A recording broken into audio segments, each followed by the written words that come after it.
Bonjour à tous et bienvenue à Catch Club. On se retrouve pour les résultats de SummerSlam 2020 et comme d'habitude dans cette vidéo je vais vous donner les résultats rapides, mais on se retrouve vendredi soir à 20 h sur Twitch pour les top et flops de la semaine où on reviendra en détail sur chaque match de SummerSlam et bien entendu le gros fait marquant qu'il y a eu à la fin du show, cette surprise qu'on attendait tous. Mais d'abord je tiens à vous remercier car vous étiez 1100 personnes en moyenne à suivre SummerSlam hier soir avec moi lors du live réaction. Et du coup je vous donne rendez-vous dimanche prochain pour un autre pay-per-view WWE Payback. En effet je rappelle que WWE Payback aura lieu ce dimanche 30 août. Du coup comme d'habitude vous aurez deux lives sur Catch Club. D'abord on se retrouvera dimanche à 20 h pour le live kick-off où on fera le tour des pronos et je vous donnerai les dernières news WWE. Mais attention, petite nouveauté, cette semaine, le live kick-off qui aura lieu dimanche à 20 h sera sur ma chaîne Twitch Catch Club. Puis ensuite, on se retrouve à nouveau à 1 h du matin, dans la nuit de dimanche à lundi, pour le live réaction Payback, mais cette fois-ci en direct sur YouTube, comme d'habitude. Allez, c'est parti, on passe à SummerSlam et on commence avec le kick-off.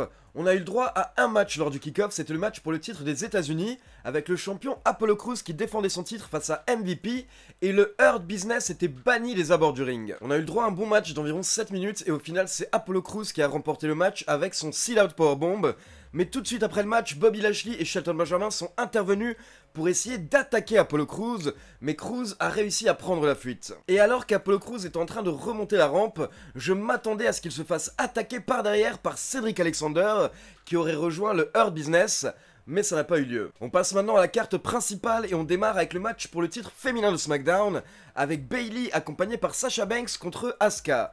Et quand Bayley fait son entrée, on peut voir qu'elle tire la gueule. Elle est vraiment dégoûtée d'être la première à affronter Asuka lors de SummerSlam. Mais au final, Bayley n'aurait pas dû réellement s'inquiéter car elle avait Sasha Banks à ses côtés. Et Sasha Banks est intervenue plusieurs fois à la fin du match pour essayer d'aider sa meilleure amie. À la fin du match, Sasha Banks est même montée au bord du ring et Bayley était dans le ring juste devant elle. Donc Asuka a couru vers Bayley pour lui porter son hip attack, ou le coup de fesse comme j'aime bien l'appeler, mais Bayley s'est enlevée, donc sans faire exprès, Asuka a porté son hip attack à Sasha Banks qui a été projeté en dehors du ring. Et d'ailleurs lors du ralenti on peut même voir que c'est Sasha Banks qui pousse Bayley pour la sauver en fait quand Asuka était en train de courir vers elle. Au passage je précise que je suis désolé mais pour ceux qui ne sont pas au courant je ne peux plus mettre de photos dans mes vidéos Raw, SmackDown et Pay-Per-View car à chaque fois que j'en mets la WWE démonétise mes vidéos. Donc Sasha Banks s'est sacrifiée en quelque sorte pour Bayley et derrière Bayley en a profité en portant un petit paquet à Asuka pour le compte de 3. Donc Bayley conserve le titre féminin de SmackDown et après le match, Sasha Banks rentre dans le ring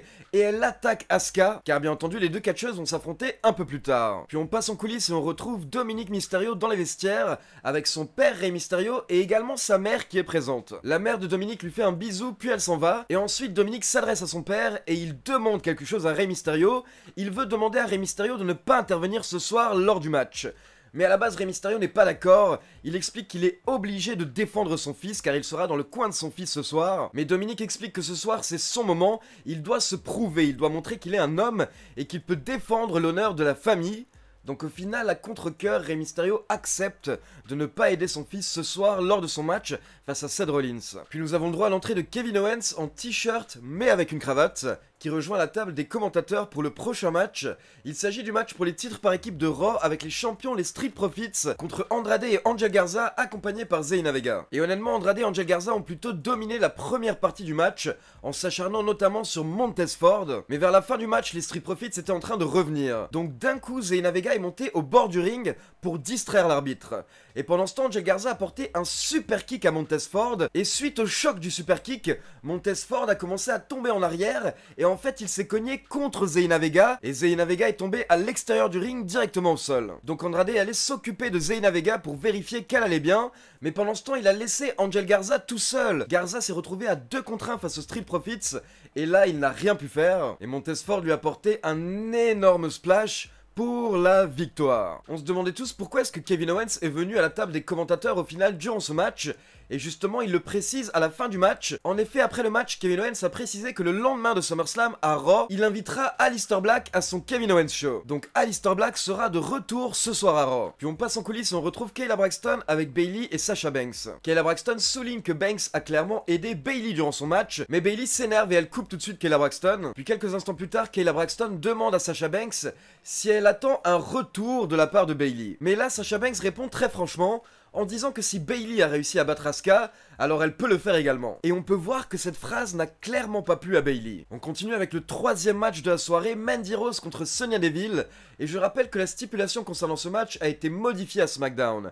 Ce match n'est plus un R versus match, un match cheveux contre cheveux, mais à la place, Sonya Deville a proposé que ce soit un no DQ match, un match sans disqualification, où la perdante devra quitter la WWE. Donc comme c'était un match no DQ, les catcheuses ont utilisé quelques chaises et également une table, et comme vous pouvez l'imaginer, c'était pas tellement un match de catch, mais vraiment une bagarre, c'était intense, et il le fallait car on a eu une grosse rivalité entre ces deux catcheuses ces dernières semaines, notamment avec Sonya Deville qui coupe littéralement des mèches de cheveux de Mandy Rose. Sonya Deville a réussi à éviter les coups de genoux de Mandy Rose durant quasiment tout le match, mais à la fin, Mandy Rose a réussi à placer ses coups de genoux, elle en a même placé 4-5 directement dans la tête de Sonya Deville. Donc Mandy Rose a couru vers Sonya Deville et lui a porté un énorme coup de genou au visage, puis Mandy Rose a enchaîné avec le tombé pour le compte de 3. Donc Mandy Rose remporte le match en environ 10 minutes, ce qui signifie que Sonya Deville va devoir quitter la WWE. En toute honnêteté, pour le moment, nous ne savons pas vraiment ce qui va se passer avec Sonya Deville, mais il y a deux hypothèses qui sont les plus probables. La première hypothèse serait que Sonya Deville ait demandé à faire une pause,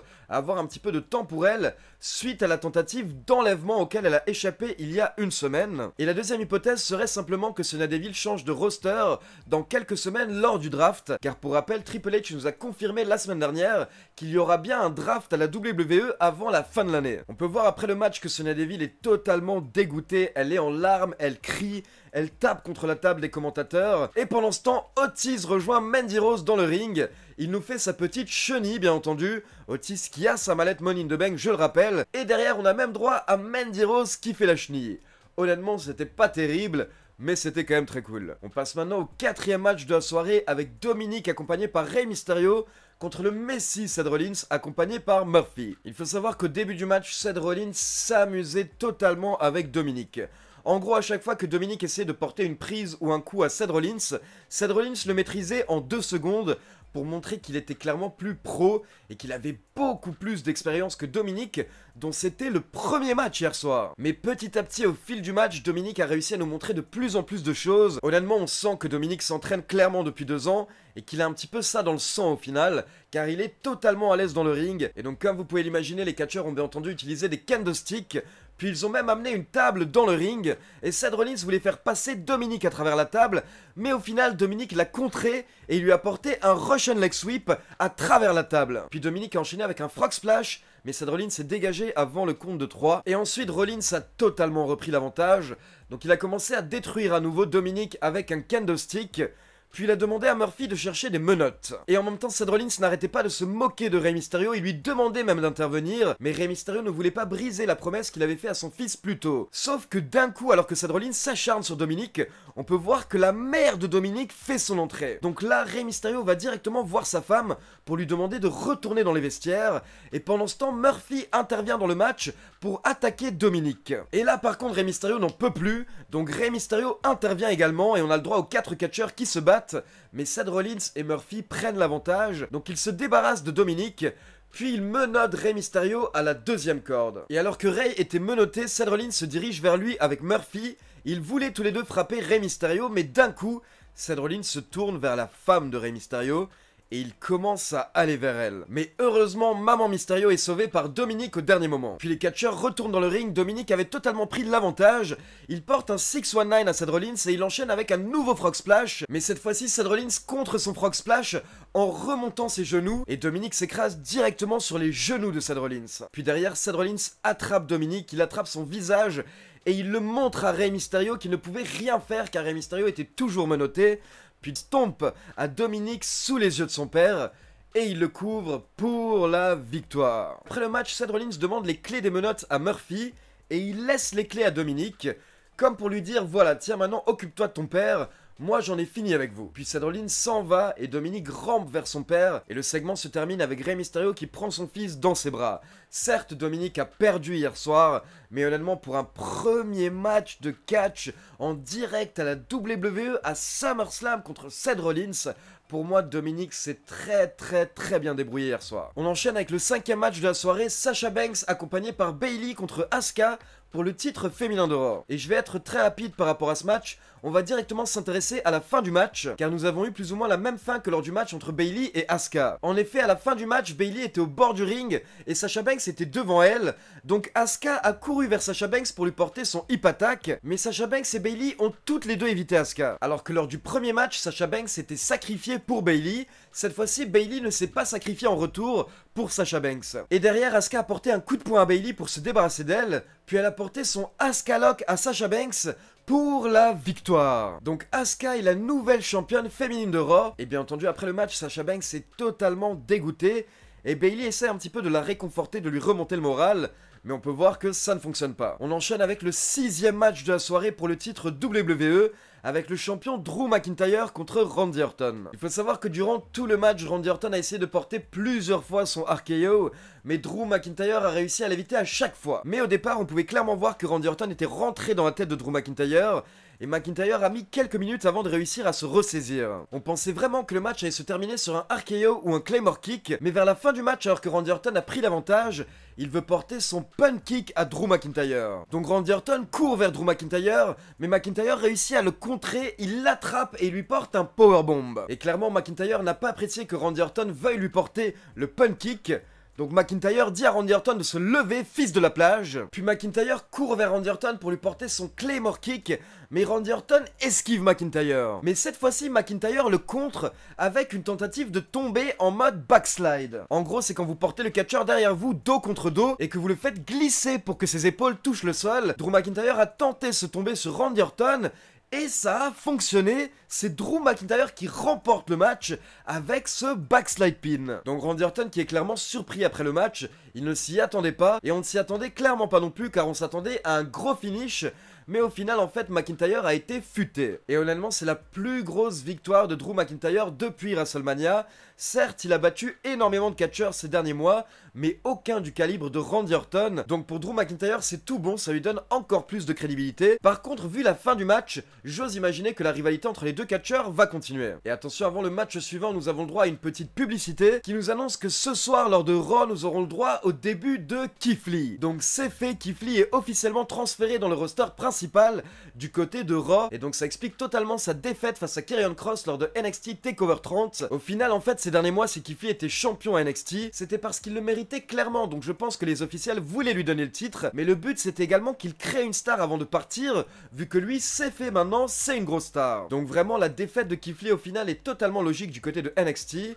Et maintenant on espère que Karrion Kross n'est pas gravement blessé et qu'il pourra également avoir un beau règne, surtout que maintenant il est vraiment établi grâce à sa victoire sur Keith Lee. On passe au main event de SummerSlam avec Braun Strowman le champion universel contre The Fiend Bray Wyatt dans un Falls Count Anywhere match. Un match où le tombé peut avoir lieu n'importe où dans la salle. Donc forcément, comme vous pouvez l'imaginer, les catcheurs se sont battus à l'extérieur du ring. Ils sont même partis dans les coulisses. Puis petit à petit, les catcheurs sont revenus vers le ring. Et Braun Strowman a repris l'avantage. Il a porté son Running Power Slam pour la deuxième fois à The Fiend. Donc là, on était à une dizaine de minutes de match et Strowman avait l'air frustré. Donc il a porté plusieurs coups de poing à The Fiend. Puis Strowman est sorti à l'extérieur du ring où il y avait une boîte à outils, car The Fiend avait utilisé cette boîte à outils au début du match. Et Strowman va chercher quelque chose, donc on se demande mais qu'est-ce qu'il cherche? Et là, Strowman chope un cutter. Strowman prend son temps car The Fiend est totalement KO dans le ring. Donc Strowman remonte sur le ring et là en fait il découpe le ring. Car pour ceux qui ne sont pas au courant, dans un ring WWE vous avez cette espèce de tapis bleu-gris on va dire. Ensuite en dessous vous avez un tapis un peu plus épais en mousse d'environ 5 cm. Et en dessous vous avez des plaques en bois. Donc Strowman a découpé un trou dans le ring pour enlever les deux tapis qui recouvraient les plaques en bois. Et derrière Strowman se tourne vers The Fiend. Il voulait sûrement porter son Running Power Slam à The Fiend directement sur le bois dans le ring. Mais quand Strowman se tourne, The Fiend n'est plus du tout KO. Il est debout, il s'était réveillé. Et là c'est parti, The Fiend chope Braun Strowman et lui porte un Uranage Slam directement sur les plaques en bois. Et derrière, The Fiend porte le Sister Abigail 2 fois à Braun Strowman, encore une fois sur les plaques en bois dans le ring. Et The Fiend couvre Braun Strowman pour le compte de 3. Donc The Fiend est un nouveau champion universel. Il est nouveau le grand patron de SmackDown. Mais attention, ce n'est pas terminé car alors que l'arbitre est en train de donner le titre à The Fiend, d'un coup The Fiend se fait attaquer. et on peut se rendre compte que c'est Roman Reigns qui porte un spear à The Fiend. Roman Reigns qui est enfin de retour, nous n'avions plus vu Roman Reigns depuis le mois de mars, car pour rappel il était confiné chez lui à cause du coronavirus. Mais hier soir Roman Reigns était de retour avec une barbe, avec encore plus de muscles qu'il y a 3-4 mois, et donc Roman Reigns a d'abord porté un spear à The Fiend, puis Reigns regarde à l'extérieur du ring vers Braun Strowman, donc Reigns sort du ring et il porte à nouveau un spear, cette fois-ci à Strowman. Et Roman Reigns commence à gueuler sur Braun Strowman en lui disant clairement en fait qu'il n'est personne et qu'il n'est pas un monstre. En gros, il n'est rien si Roman Reigns n'est pas là. Puis Reigns va chercher une chaise et il porte une dizaine de coups de chaise directement à Braun Strowman. Puis Reigns retourne dans le ring où The Fiend était encore en train de souffrir à cause du spear. Puis quand The Fiend se relève, Roman Reigns lui porte un nouveau spear. Puis Roman Reigns va chercher la ceinture universelle et il la soulève. Et en même temps, Roman Reigns gueule sur The Fiend en lui disant que ce n'est qu'un malade dans un masque et cette ceinture appartient à Roman Reigns. Roman Reigns avait l'air de vouloir faire comprendre à The Fiend et à Braun Strowman qu'ils ne sont rien en réalité et qu'ils n'étaient que des remplaçants ces derniers mois pendant que Roman Reigns était absent. Donc le show se termine avec Roman Reigns qui brandit le titre universel et Michael Cole qui nous dit bien qu'on ne l'a pas vu venir. Donc voilà, c'est tout pour les résultats de SummerSlam. Maintenant, comme d'habitude, c'est à vous. N'hésitez pas à me laisser votre avis sur SummerSlam dans les commentaires. Et comme d'habitude, n'oubliez pas de liker la vidéo, de vous abonner à la chaîne et de cliquer sur la petite cloche pour être informé de la sortie des prochaines vidéos. Ciao tout le monde!